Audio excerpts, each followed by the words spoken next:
जब मैं यूरोप का अध्ययन कर रहा था तो यूरोप के बारे में और भारत का अध्ययन कर रहा था तो भारत के बारे में एक बड़ा अंतर पता चला, जो आप सब हमेशा याद रखिए। यूरोप में सिर्फ दो ही जलवायु होती हैं, दो ही मौसम है, एक ठंड और एक भयंकर ठंड। तीसरी कोई जलवायु नहीं है। एक तो ठंड होती है और एक भयंकर ठंड होती है। ठंड होती है माने जब तापमान 0 डिग्री के आसपास है, और भयंकर ठंड जब 0 के नीचे जाने लगता है। तीसरा कोई मौसम नहीं है। भारत में आप जानते हैं 16 तरह की जलवायु है और 16 तरह के मौसम। अंग्रेजी में एक शब्द आजकल बहुत इस्तेमाल किया जा रहा है, क्लाइमेट जोन्स। दुनिया में अभी तक गिने हुए कुल क्लाइमेट जोन 16 हैं और भारत में सबके सब मौजूद है।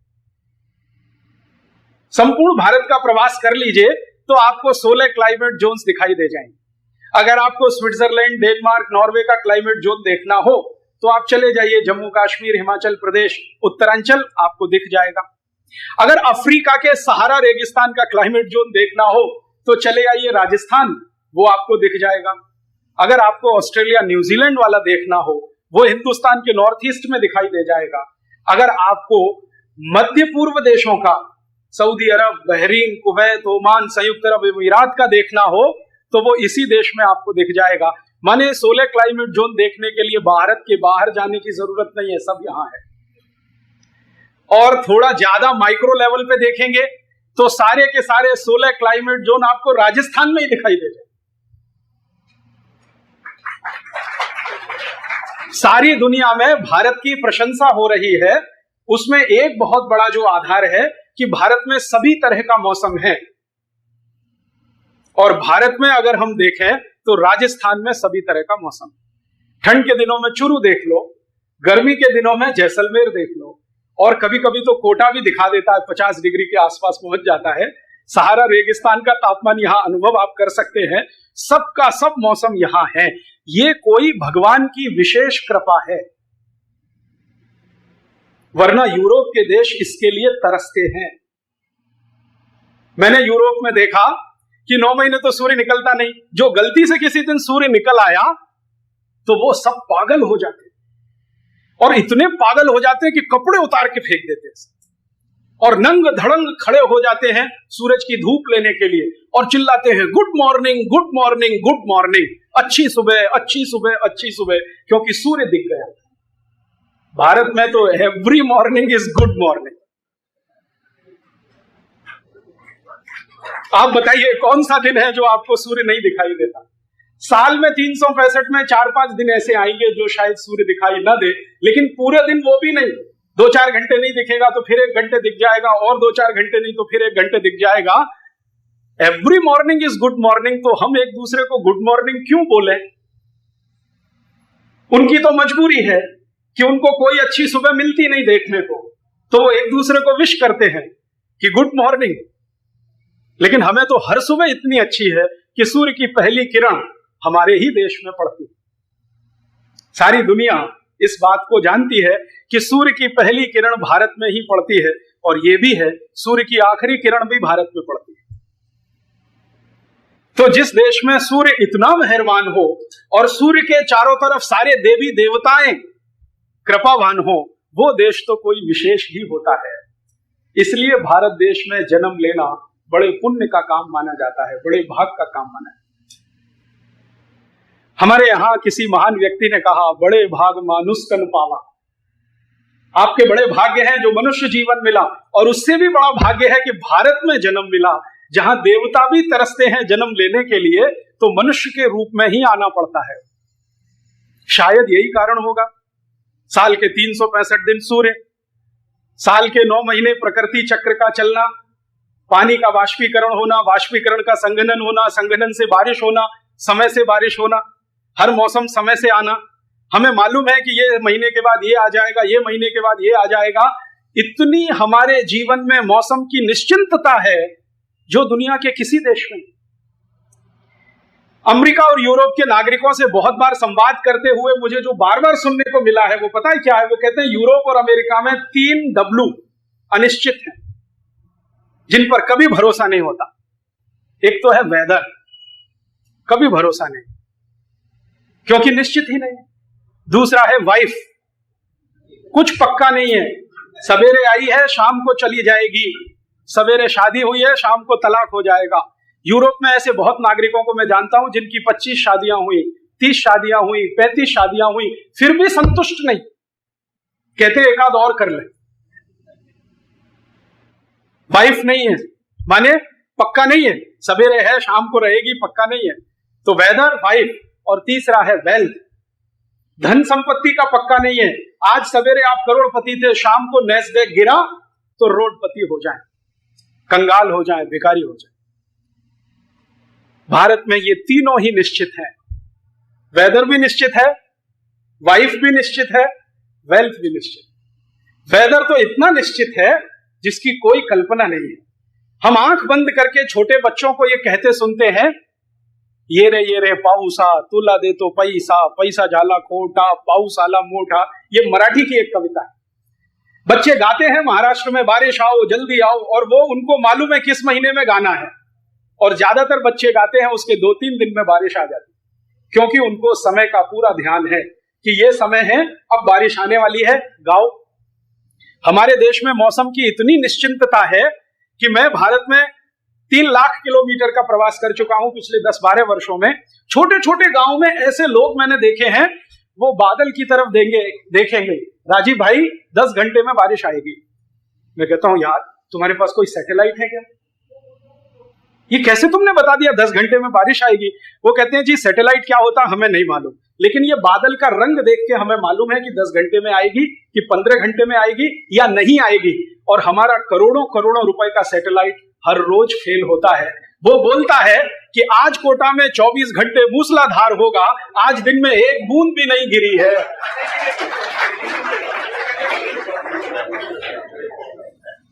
एक बूंद गिरी है कोटा में? आज के सवेरे के सब अखबार उठा के देख लो, फ्रंट पेज पे न्यूज है कि अगले 24 घंटे कोटा में मूसलाधार बारिश होगी, एक बूंद भी नहीं गिरी है। इसका माने सब सैटेलाइट फेल। एक सैटेलाइट 400 करोड़ का बनता है, वो फेल है। और यहां गांव में रहने वाला साधारण गरड़िया जो बकरी चराता है, वो आसमान देख के बता देता है कि 10 घंटे में बारिश आएगी, 15 घंटे में आएगी। हमारे लोग इतने होशियार और अक्लमंद हैं कि बकरी के लक्षण देख के बता देते हैं बारिश आने वाली है। एक बार मध्य प्रदेश में मैं गया, एक छोटे से गांव में। आदिवासी हम कहते हैं उनको, आदिवासी तो हम सभी हैं, वास्तव में वो वनवासी है, जंगल में रहते हैं। हम शहरों में रहते हैं, वो जंगल में रहते हैं। वो वनवासी हैं, आदिवासी तो हम सब हैं। तो एक गांव में मैं गया और उनसे मैंने पूछा, भाई इस साल मौसम कैसा है? ये 3 साल पहले की घटना, इस साल मौसम कैसा है? तो सरपंच ने थोड़ी देर ऐसे देखा एक पेड़ की तरफ, 15 मिनट के बाद कहा कि मौसम इस बार सामान्य है। मैं पूछा कैसे? तो उसने कहा ये पेड़ देख रहे हो ना, इसमें कोयल का घोंसला देख रहा हूं। अगर कोयल का घोंसला पेड़ के ऊपर के हिस्से में है तो समझ लो सूखा पड़ेगा, और बिल्कुल नीचे के हिस्से में है तो समझ लो भयंकर बारिश होगी। इस बार कोयल ने बीचों बीच घोंसला बनाया है तो बारिश सामान्य होगी। मैं चला आया और सच में उसकी भविष्यवाणी साबित हुई। उस साल बारिश सामान्य ही हुई। ऐसे ही एक गांव में गया, आसाम के पास एक गांव में गया व्याख्यान देने के लिए। तो वहां के एक व्यक्ति को पूछा, भाई मौसम कैसा है? तो उसने कहा, राजीव भाई इस बार चींटियां जो है ना ज्यादा भोजन इकट्ठा कर रही हैं, मुझे लगता है बाढ़ आने वाली है। क्योंकि चींटियों का स्वभाव भोजन इकट्ठा करने का नहीं है। मुझे ऐसा लगता है बाढ़ आने वाली है। और उस साल सच में आसाम में बाढ़ आई और लाखों लोग उसमें प्रभावित हुए।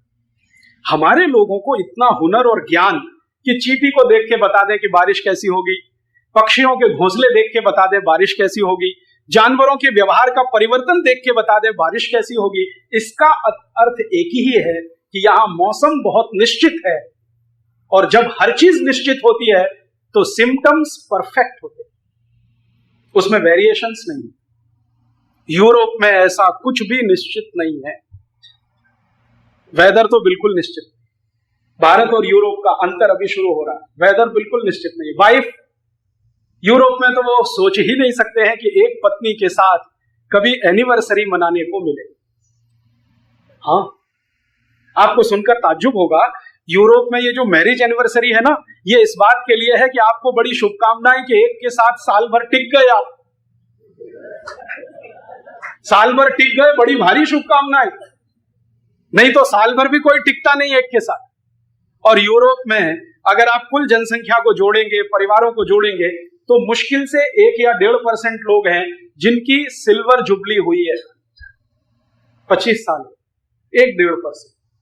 गोल्डन जुबली वाला शायद आधा % भी ना मिले। लेकिन भारत में जैसे वेदर पक्का है ना, वैसे वाइफ भी पक्की। मैं आपको पिछले 15 साल का घूमने का तजुर्बा बताता हूं। भारत की महिलाएं पुरुषों की तुलना में 200% ज्यादा वफादार होती है, पुरुषों की तुलना। पुरुष तो कभी भी भटकता है, कभी कभी उसकी स्थिति कुत्ते से भी बदतर होती है, लेकिन महिलाएं जो है ना, पत्नी, वो 200%, 300%, कभी कभी 500% वफादार होती है। मैंने इस देश में हजारों पत्नियों को देखा है, एक दो नहीं, क्योंकि मैं चिकित्सा भी करता हूं होम्योपैथी की। तो मेरे पास बहुत सारे पेशेंट आते हैं जिसमें पति विकलांग हो गया शादी के 3रे दिन, और पत्नी ने अभी तक उसको छोड़ा नहीं। ऐसे मेरे पास एक दो नहीं, हजारों पेशेंट की लिस्ट है। ऐसे मेरे पास बहुत लोग हैं जिनको टांग टूट गई, जिंदगी भर के लिए चली गई, टांग कट गई, हाथ कट गया, अंगूठा कट गया, कुछ हो गया, अंग भंग हो गया, पत्नी ने छोड़ा नहीं। और ऐसे मेरे पास बहुत पेशेंट हैं, उनके नाम तो नहीं बता सकता, कि पुरुषों में पूरी नपुंसकता है, बच्चा पैदा करने में असमर्थ हैं, फिर भी उनकी पत्नी उनको छोड़ती नहीं। तो भारत की वाइफ, पत्नी 200%, 500%, 1000% कुछ होता हो, एकदम पक्की, आसानी से नहीं छोड़ती। और इतना ही नहीं है, वो तो कहती है जी 7 जन्म का साथ है अब तो, ऐसे कैसे छूट जाएगा। तो यहां वेदर भी पक्का है, वाइफ भी पक्की है, और वेल्थ भी पक्की है। धन संपत्ति के बारे में हमारे देश में एक बहुत महान बात कही गई है, हमारे देश में ही कही गई है, दूसरे किसी देश में मैंने नहीं ये सुनी ना पढ़ी। वो कहते हैं कि जब धन बढ़ जाए ना, तो दोनों हाथ से लुटाओ, माने दान करो, तो और बढ़ेगा। विद्या बढ़ जाए, ज्ञान बढ़ जाए, और ज्यादा लुटाओ तो और बढ़ेगा। इसको किसी महान कवि ने कहा कि नाव में बाढ़े पानी और घर में बढ़े संपत्ति, तो दोनों हाथों से उलीचिए। और हमारे यहां यह पक्की मान्यता है कि जितना दान करो उससे ज्यादा आता है। मेरे बहुत दोस्त हैं इस देश में जो शायद 100 करोड़ से ऊपर का बिजनेस करते हैं, और वो हर साल करोड़ों रुपए जाकर दान कर देते हैं तिरुपति बालाजी के मंदिर में, करोड़ों रुपए दान। हमारा एक दोस्त है, वो तो 10 किलो सोना दान कर देता हर साल जाकर, बताता नहीं है, कहता ये गुप्त दान, 10 किलो सोना। मैं पूछा भाई ये क्या है? वो इनकम टैक्स नहीं देता। इनकम टैक्स की चोरी करने के लिए 4 चार्टेड अकाउंटेंट हैं उसके पास, जिनको 35-35 हजार रुपए की सैलरी देता है, और कहता है एक पैसा भी ना जाए मेरा इनकम टैक्स में, ध्यान रखो। वही आदमी चुपचाप जाता है, 10 किलो सोना दान करके आता है तिरुपति बालाजी। एक दिन मैंने पूछा भाई ये क्या चक्कर है, इनकम टैक्स में तो तुम देते नहीं, तिरुपति बालाजी को करोड़ों रुपए दे देते हो। तो कहता तिरुपति बालाजी मेरे बिजनेस पार्टनर हैं, आपको नहीं मालूम? मैंने कहा नहीं। तो उसने कहा मैंने कसम खाई है उनके सामने कि जितना धन आएगा उसका 10% तो दान करूंगा, चाहे कुछ भी हो जाए। तो तिरुपति बालाजी और देते हैं और देते हैं और देते हैं, तो मेरा तो बढ़ता ही जा रहा है, बढ़ते ही जा रहा है, बढ़ते ही जा रहा है। आप जानते हैं तिरुपति बालाजी के मंदिर में साल भर के सोने का दान 500 किलो से ऊपर है, साल भर का सोना। वैष्णो देवी के मंदिर में साल भर के सोने का दान 400 किलो के आसपास आ गया है। और ऐसे भारत में एक दो नहीं 23,000 मंदिर हैं जहां हर साल टनों टन सोना दान में आता है, टनों टन, मीट्रिक टन्स में आता है। कैसे? दान करो दान करो दान करो तो धन और बढ़ेगा और बढ़ेगा और बढ़ेगा। ये यूरोप में कहीं नहीं है, अमेरिका में भी नहीं है। वहां तो दान देना हो तो तब होता है जब सरकार का कोई दबाव हो आपके ऊपर। आम आदमी तो कुछ करता वरता नहीं है। और ये जो दान देने का संस्कार है, ये शायद भारत के भूगोल खंड में प्रकृति से आया हो। छोटे छोटे बच्चे भी यहां दान देते हैं। आज का मैं अखबार पढ़ रहा था तो पता चला कई स्कूल के बच्चे बाढ़ प्रभावितों के लिए अपना जेब खर्च इकट्ठा कर रहे हैं और भेजने की तैयारी में है। थोड़े दिन पहले कारगिल युद्ध हुआ था, बच्चों ने हजारों लाखों करोड़ों रुपए इकट्ठे करके भेज दिए कारगिल युद्ध में।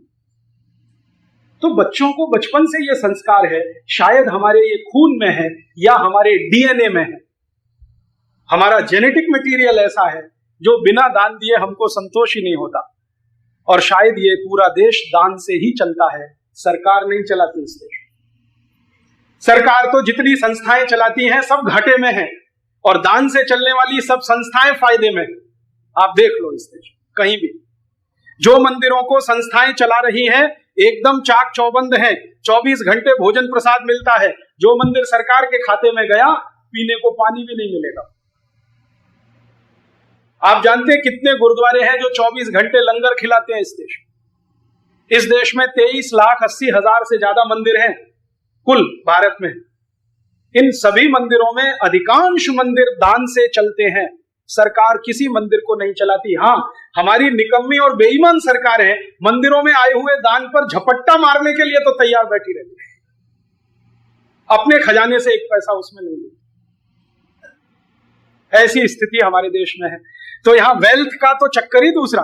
हमारे यहाँ तो एक बार एक बहुत बुजुर्ग व्यक्ति ने मुझे सिखा दिया एक ऐसी बात जो 10 साल की पढ़ाई में मुझे कोई नहीं सिखा पाया। इस देश में ऐसे विद्वान लोग हैं जो किसी यूनिवर्सिटी में नहीं गए, किसी कॉलेज में नहीं गए, विद्वता की इतनी ऊंची ऊंची बातें सिखा देते हैं कि हैरान होता है आदमी। मैं भी बहुत हैरान हूं। एक बार आंध्र प्रदेश के एक छोटे से गांव में एक 80 साल के बुजुर्ग ने मुझे समझा दिया। मैंने पूछा, दादाजी इतना दान क्यों करते हैं भारत में? तो उन्होंने कहा, देखो बेटा, भारत में धन के 3 ही अंतिम रास्ते हैं। धन के 3 ही अंतिम रास्ते हैं, या तो इसको भोग कर लो, या तो इसको दान कर लो, नहीं तो ये चोरी चला जाएगा। या तो भोग कर लो, या तो दान कर लो, नहीं तो चोरी चला जाएगा। भोग हम कर नहीं सकते क्योंकि ईशावास्यम इदम सर्वम यत्किंच जगत्याम जगत तेन त्यक्तेन भुंजी था मां हृदय कस्य सिद्धनम। ये हमारे जीन में है, खून में है, डीएनए में है। भोग तो कर नहीं सकते, करेंगे तो एड्स से मर जाएंगे और पता नहीं क्या क्या हो जाएगा। तो भोग तो हम करते नहीं। और ये मैंने देखा है भारत में जो पुराने करोड़पति हैं ना, नए वालों की बात नहीं करता, पुराने जितने भी करोड़पति हैं, एक धोती और एक कुर्ता, उसी में जिंदगी काट देते। मैंने घनश्याम दास जी बिरला की जीवनी पढ़ी और उनके बारे में यह सुनकर बहुत आश्चर्य होता है कि 2 या 3 जोड़ी कपड़े में जिंदगी बीत गई और हजारों करोड़ का साम्राज्य उन्होंने स्थापित कर दिया। लेकिन उनकी आधुनिक पीढ़ी बिल्कुल उल्टी है। शायद वो 1 घंटे तो इसमें लगाती है कि कौन सी शर्ट के साथ कौन सा पैंट पहनूं, क्योंकि घर में इतनी शर्ट और इतनी पैंट है कि कॉम्बिनेशन बनाने में घंटों लग जाते। जिस आदमी ने हजारों करोड़ का एम्पायर खड़ा कर दिया शून्य में से, वो 2 धोती 2 कुर्ते या 3 धोती 3 कुर्ते में जीवन काट गया। ऐसे में हजारों लोगों को जानता हूं जो करोड़पति हैं, पुराने करोड़पति, और अंगोछा लपेटे ही जिंदगी बिता दिया। एक बनियान और एक नीचे टॉवल, अंगोछा, बस खत्म कहानी। हम मानते हैं कि ज्यादा भोग अपने लिए नहीं है। और भारतीयता में जो सबसे बड़ी मान्यता है ना, वो ये है कि कम से कम अपने ऊपर खर्च करो। क्यों? ये शरीर नश्वर है, इसको लीप पोतने में क्यों लगे हुए? थोड़े दिन में चला जाएगा, कुछ बचेगा नहीं इसमें, तो ज्यादा से ज्यादा दूसरों पे खर्च करो। तो हमारा जो निजी जीवन है ना, प्राइवेट लाइफ, वो बहुत संयमित है, कम खर्चे वाली है। और हमारी जो पब्लिक लाइफ है वो बहुत खर्चीली है, बहुत पैसे वाली है। पब्लिक लाइफ माने हम मंदिर बनाएंगे, करोड़ों रुपए खर्च करेंगे, मंदिर का प्रतिष्ठा समारोह होगा, करोड़ों रुपए खर्च करेंगे, दावत होगी, क्या क्या होगा, सब कुछ होगा, करोड़ों रुपए खर्च होंगे। लेकिन हम अपनी जिंदगी में कम से कम खर्च करें। हम शादियां करेंगे बेटे बेटियों की, बहुत खर्चा होगा, लेकिन निजी जिंदगी में कस कसाते हैं 10-10 रुपए खर्च करने के लिए। ये हमारा जेनेटिक मटेरियल है, ये डीएनए ऐसा है। और ये डीएनए कोई आज का नहीं है, हजारों साल का है। तो ये शायद भूगोल की स्थिति ऐसी है, इसमें से बना होगा। शायद ईशावास्यम इदम सर्वम जो किसी महान व्यक्ति ने कह दिया वो हमारे रग रग में घुसा होगा, इसलिए तो कहा जो अंदर होता है वही कहा जाता है, और जो होता ही नहीं है वो निकल नहीं सकता मुझसे। तो हमारी रग रग में होगा। पुराने सब लोगों को मैं देखता हूं, इतना सीधा सादा सरल जीवन, और पैसे संपत्ति में करोड़पति। तो हमारे यहां वेल्थ के बारे में इतनी निश्चिंतता है कि इसको दान करो बहुत बढ़ेगा, नहीं करोगे तो चोरी जाएगा, चोरी जाएगा तो अफसोस करोगे। और वो हमें दिखाई देता है आज के जमाने में जो कंजूस लोग पैदा हो गए अमेरिका और यूरोप से प्रभावित होकर। ये जो कंजूस है ना, ये भारत के नहीं है, ये सब अमेरिकी हैं, यूरोपियन। हाँ, मैं मानता ही नहीं कि जो कंजूस है वो भारतीय है। भारतीय कंजूस हो गया तो भारतीयता चली जाएगी। ये जो अमेरिकी असर हम में आ गया, यूरोपियन असर आ गया, हम कंजूस हो गए, तो कंजूस लोगों को मैंने देखा है कि उनका धन सब चोरी ही जाता है। या तो कभी इनकम टैक्स वाले ले जाते हैं, कभी सेल्स टैक्स वाले ले जाते हैं, कभी वैल्यू एडेड टैक्स वाले ले जाते हैं, और वो फड़फड़ाता रहता है, तड़पता रहता है, उसकी आंखों के सामने लूट होती है। मैं उसको कहता हूं, भाई अगर तुमने दान कर लिया होता तो संतोष तो होता। यहां तो चोर उचक्के बेईमान लुच्चे लफंगे जो अधिकारी ले गए तुम्हारा सब, अब कसकते रहो। तो भारतीय तो कंजूस हो नहीं सकता। क्यों नहीं हो सकता? क्योंकि भारतीय प्रकृति कंजूस नहीं है। हम कैसे हो जाएंगे? हमने सुना है यथा पिंडे तथा ब्रह्मांडे, और यथा ब्रह्मांडे तथा पिंडे। जो पिंड में है वो ब्रह्मांड में है, जो ब्रह्मांड में है वो पिंड में है। तो हमारा ब्रह्मांड तो इतना रिच है, इतना धनी है, संपत्तिवान है, हम कंजूस कैसे हो सकते? कितना धनी है हमारा ब्रह्मांड। हम एक बीज डालते हैं उसमें से 100 बीज निकल आते। हम एक आम की गुठली लगाते हैं उसमें से हर साल 1500 आम टूटते हैं, कम से कम 50 साल तक, और जो ठीक देखभाल करें तो 100 साल तक। हम एक बीज बाजरे का डालते हैं, बाली पर 250-300 बीज आ जाते हैं। प्रकृति ने हमको इतना दिया है, ब्रह्मांड में इतना कुछ मिला है, तो हम कंजूस हो नहीं सकते। जैसी प्रकृति वैसे हम। तो ये कंजूसी होना भारत का गुण नहीं है, ये यूरोप से आया है। क्यों? वहां वेल्थ का कुछ पक्का नहीं है। और आप कभी भी यूरोप और अमेरिका में जाए ना, अमेरिका में अब तो ये विशेष दिखाई देता है, किसी भी अमेरिकन आदमी से बात करिए, और अब तो जो हिंदुस्तानी अमेरिका में रहते हैं उनसे भी बात करिए, हर समय दिमाग में एक ही घन चक्कर घूमता रहता है, बैंक बैलेंस। हर समय एक ही कैलकुलेशन, बैंक बैलेंस। आप किसी भी अमेरिकन से 5 मिनट बात कर लीजिए, 5 मिनट में 2 बार पूछ लेगा आपका बैंक बैलेंस कितना है। और किसी अमेरिकन लड़की से बात कर रहे हैं तो 5 मिनट में 5 बार पूछ लेगी आपका बैंक बैलेंस कितना है। सारी कैलकुलेशन बैंक बैलेंस। समाज की इज्जत बैंक बैलेंस से, समाज की प्रतिष्ठा बैंक बैलेंस से, समाज का सब कुछ बैंक बैलेंस से। मैं बार बार सोचता हूं कि इनके मन में इतनी चिंता क्यों है पैसे को लेकर? क्योंकि निश्चिंतता नहीं है। मालूम नहीं है कि ये संपत्ति आज है तो कल भी रहेगी। हम हिंदुस्तानी इतने आश्वस्त हैं कि ये आज भी है, कल भी रहेगी, जो दान करने की परंपरा अपनाते रहे तो वेल्थ भी है, वाइफ भी पक्की है, वेदर भी पक्का है। यूरोप में ये तीनों ही चीजें पक्की नहीं। अब जरा कल्पना करिए, जिस देश में ये तीनों चीजें पक्की नहीं होंगी वहां की व्यवस्था कैसी होगी, और जिस देश में ये तीनों ही चीजें पक्की होंगी वहां की व्यवस्था कैसी, और जिस देश में इतना कड़ा मौसम होगा, बर्फ ही बर्फ, बर्फ ही बर्फ, जो हमेशा ठंडी रहती है, आदमी को भी ठंडा बना देती है।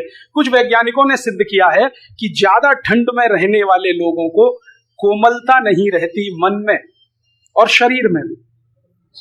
इसको ऐसे समझिए कि अगर आपको चारों तरफ बर्फ की सिल्लियों के बीच में बिठा दिया जाए, थोड़े ही समय में आपकी सारी हड्डियां और मांसपेशियां कड़क हो जाएंगी। कभी करके देख लीजिए। तो जो लोग 9-9 महीने चारों तरफ बर्फ से घिरे रहते हैं, उनकी हड्डियां और मांसपेशियां सब कड़क रहती हैं। और हड्डियां मांसपेशियां कड़क हैं तो मन पे भी तो कुछ असर पड़ता होगा ना, तो मन भी कड़क है। यूरोप और अमेरिका के लोग ऐसे ही हैं जैसे ठंडी बर्फ होती है। नकली मुस्कुराहट, नकली इज्जत, नकली सम्मान, सब कुछ नकली, एकदम बर्फ जैसा। असलियत उसमें कुछ भी नहीं। कोई मुस्कुराएगा भी तो आपको समझ में आ जाएगा कि ये नकली मुस्कुरा रहा है, अंदर से नहीं मुस्कुरा। और इज्जत और सम्मान देने का तो प्रश्न ही नहीं है।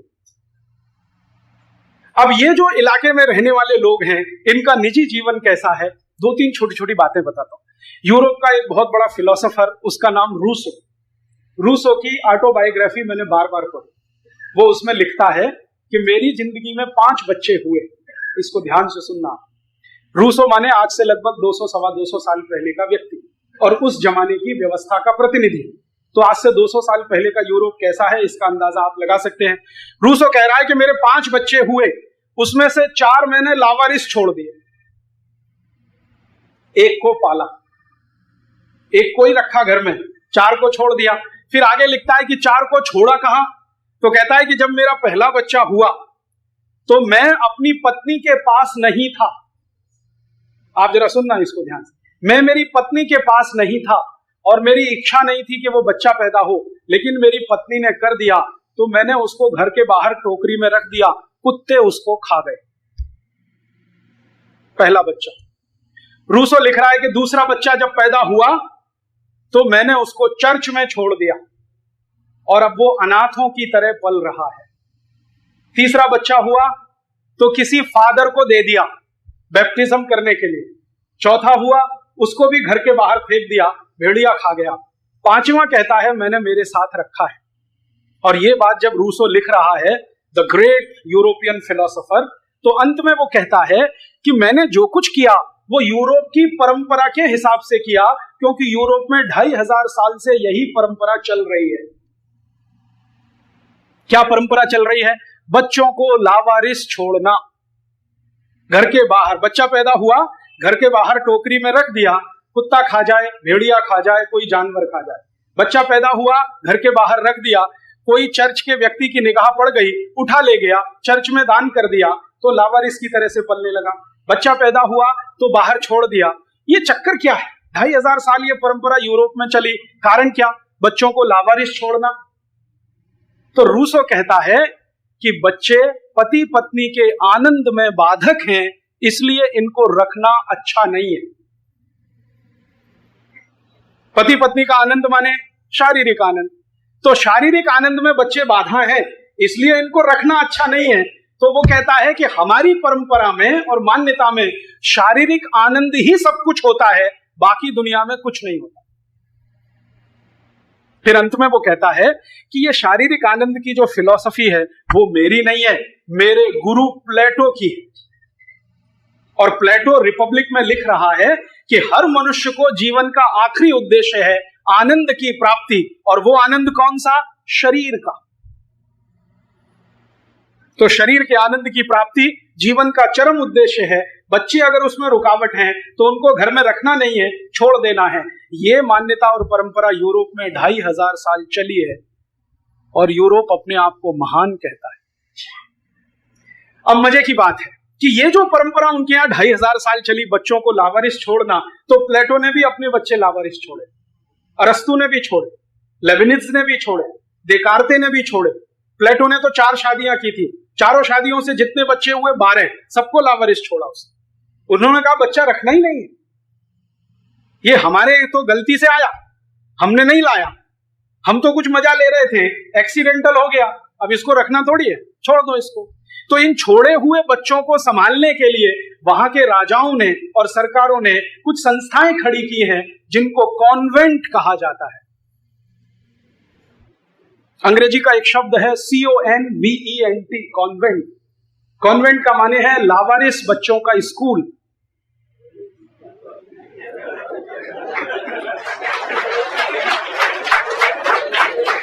यूरोप की पुरानी पुस्तकें जब आप पढ़ेंगे ना तो बहुत सारी कॉन्वेंट संस्थाओं का वर्णन है उसमें। ये कॉन्वेंट, वो convent, Michelle convent, Jesus convent, Mary convent, फलाना कॉन्वेंट, ये सब कॉन्वेंट माने लावारिस बच्चों के स्कूल, क्योंकि बच्चों को माँ बाप पालते ही नहीं।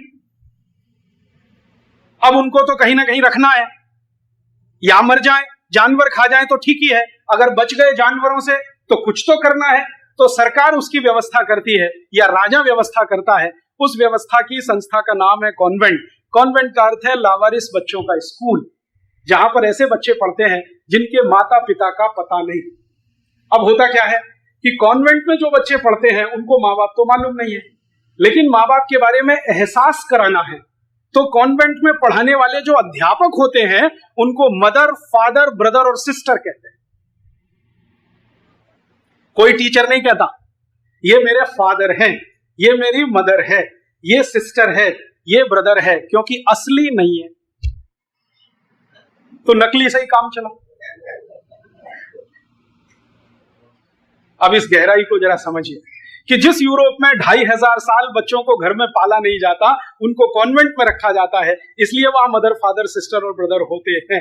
अब भारत में अंग्रेज आए तो उनके साथ कॉन्वेंट स्कूल भी आए।